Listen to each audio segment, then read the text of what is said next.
Welcome to another episode of Demo 690 and the sh50 build. You can see today the weather is wet, not a lot to do, and I was waiting on my new big bore kit for this engine, which turned up on Friday. I'll give you a look at that in a minute.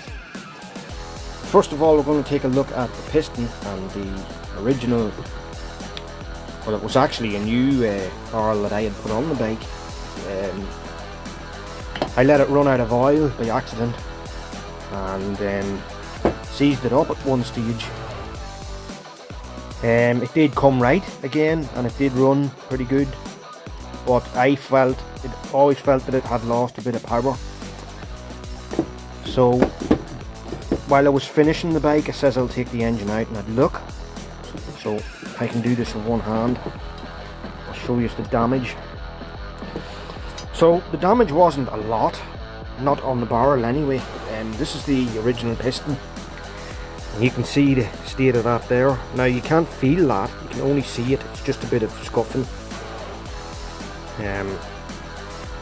It was still working when I took it out of the bike. Now there's a deep one there. So it's a pretty deep one there, pretty deep one there. Now the bike was still running. It just felt to me like it had lost a wee bit of the power that it had. And this is the original barrel, and you'll see that inside there is a bit scored up, but it's not deeply scored up. It was still running, as I said, and you can't feel that. You can only see it, you can't really feel it. So it is still a good barrel. If a little bit of a hone would clean that up and it would still work.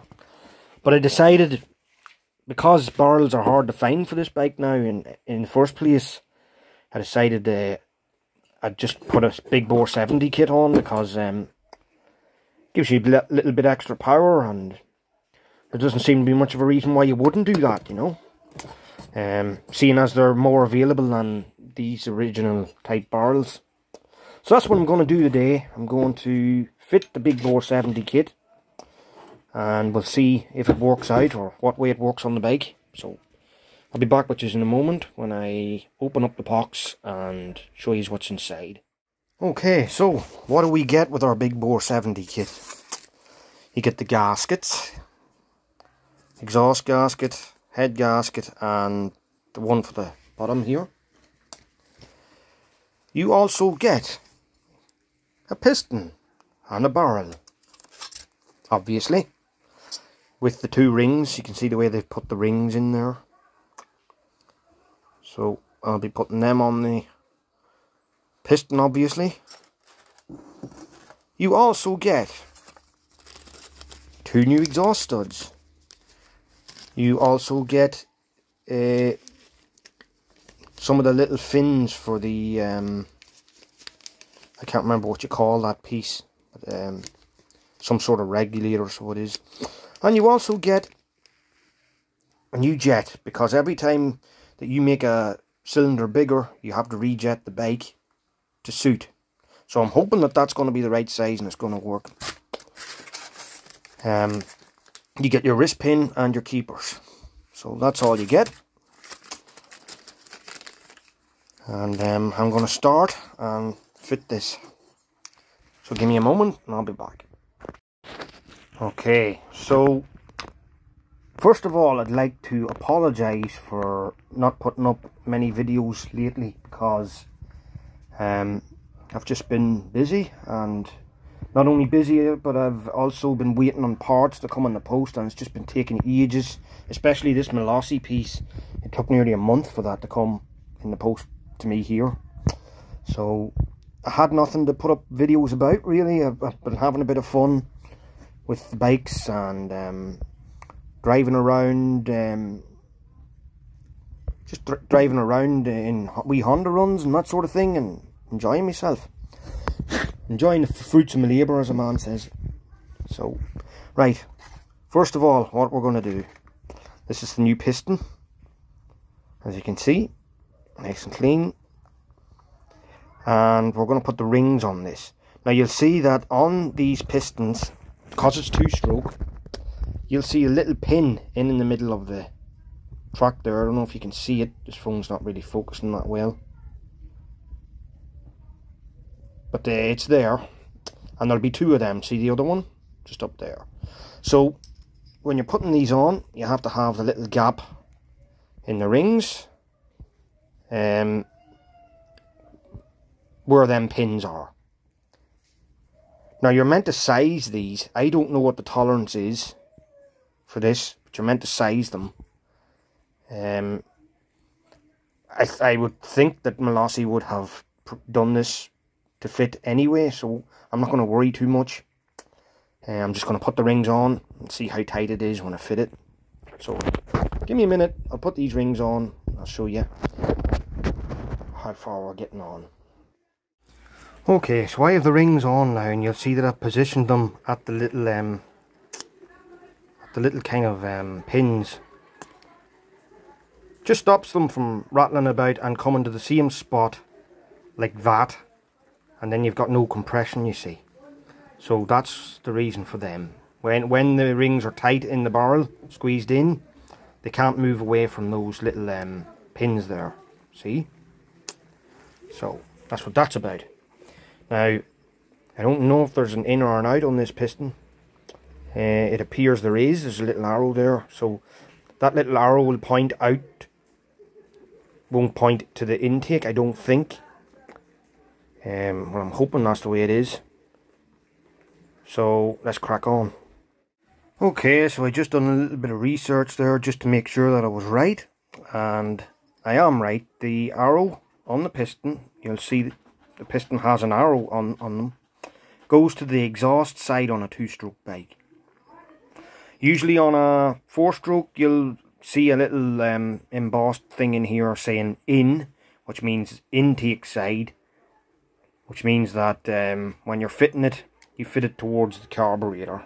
The inside should be on that side of the cylinder. But this is a two-stroke, so the arrow goes towards the exhaust, and that's what we're going to do now. We're going to fit it on.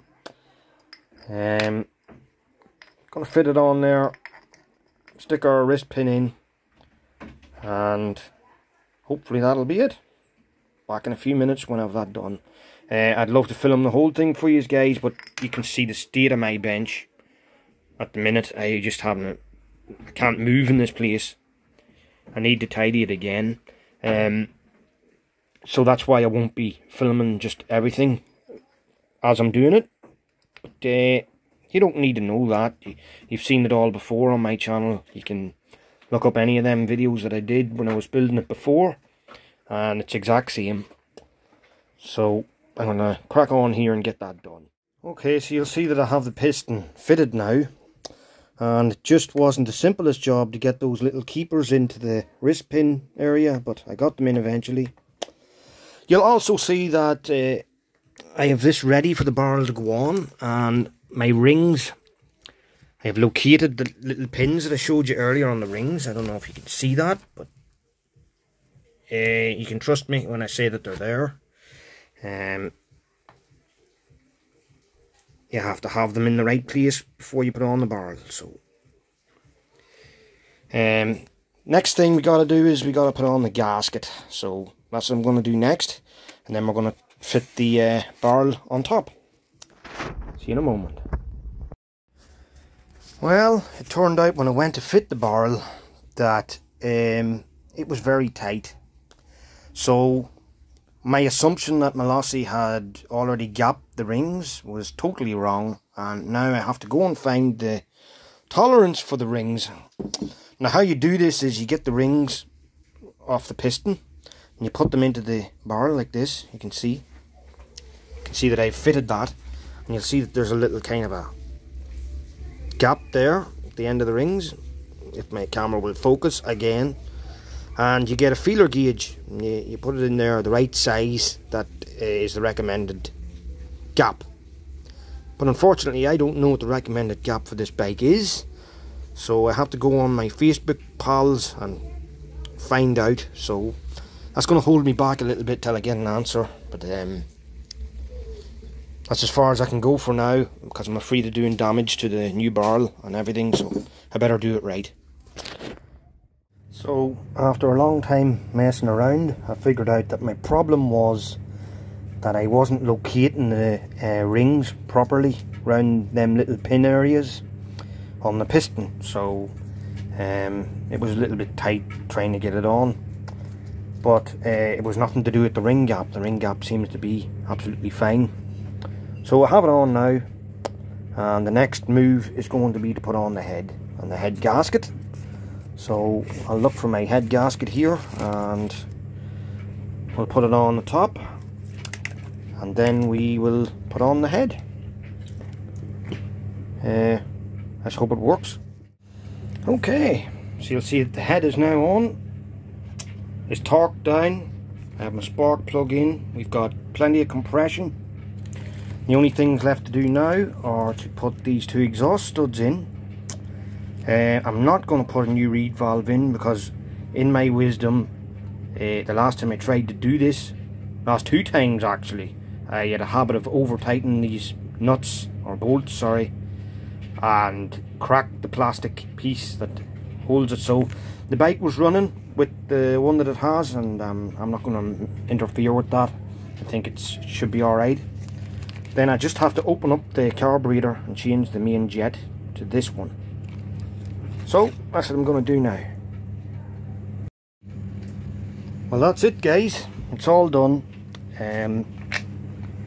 Had tightened on, took the carburetor off, put in my little jet. You'll see the old one here. That's the old jet. I think the one that went into it was a size 32. I really can't see on this one what size it is. Maybe the phone will show it better if it focuses. Nope, not going to focus. No. Anyway, it's a 32 that went into the carb for the 70 kit. Now I think the next thing to do is to try and maybe get the engine back into the bike. So wish me luck with that, because it's not an easy thing to be doing just on your own. But we'll give it a shot. Well, after a long night's hard work, I've just finished the engine. As you can see, I have all the tins on for the cooling system, and everything's buttoned up, ready to go back into the bike. Now, I did notice when I was investigating a little problem that it had, that there's a tiny little bit of play in the crankshaft, so I'm hoping that's not going to be an issue later on, with a bit of luck. But time will tell, I guess. There's not much I can do about it now. I'll just have to let it go on ahead for another while and see how it works out. Well, it's now 1:08 in the morning. And I've just finished piecing together the whole bike. I just decided while I'm at it, I'm just going to continue do it. There you are, guys. That's the finished object. I don't know how it's going to run yet. Obviously, I'm not going to try it tonight. And because it's a new barrel and all that stuff, I do have my worries that it's going to have a few teething problems. Hopefully not. But there you go. It's turned out really nice. The bike looks really good. This project's been going for a very long time. I'll just lift the seat for you, and you see. So that's the seat lifted, and you can see how nice and clean everything is, and it looks like brand new. So I'm very pleased with it. The only thing I think that lets it down is the scratching down here on the leg shields. You can't really see it, but I can see it straight up close here. And that could be taken out by heavy sandpaper and stuff and then go through the grades, but I just don't want to mess with that. I think it's just something that I'd be afraid of destroying. You cannot get another set of these as good as what I've got on it. I do have spare sets, but I've had to do repairs on them and stuff. This one's actually not had any repairs, so Hopefully it stays good. That's it, lads. She's all finished. I'll give you a better look tomorrow in the daytime.